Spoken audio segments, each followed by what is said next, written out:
હાલ તો ભાઈ મારું 500 નું બંધ. હાલ તો ભાઈ મારું 1000 નું બંધ. તો આ મારું 2000 નું બંધ. આ તો ભાઈ મારું 4000 નું બંધ. તો ભાઈ ખમું જોઈ લો. તો હું 8000 આઈ લો. હા તો ભાઈ ઉભો રહો હું જોઈ લઉં.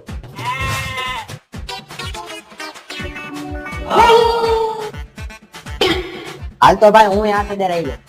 હાલ ભાઈ હું 12000 આઈ લો. હાલ તો ભાઈ મારા છેલ્લા હું 24000 આઈ લઉં. પૈસા તો હવે મારી પાસે નથી, હવે અમારો ફોન આવ્યો. હાલ તો ભાઈ હે ને હું મારી હોનાની ઘડિયા લઈ લઉં. હાલ ભાઈ તું હવે ઉપાધિ કરમાં, મારી પાસે સ્માર્ટ વોચ પડી હાલે એનથી કોલ. હાલ તો ભાઈ જોઈ લે તું. તું એક કામ કર, તારી એકનો મોતિયો ઉતરાવી લે, બે એકાને ચોખ્ખો હે જોઈ લે. તો ભાઈ તારે શું હતું? આ તો ભાઈ જોઈ લે 3 બાકા. ભાઈ આજે મેળામાં જવું છે, મને ઘડિયાળ તો પહેરવા દે.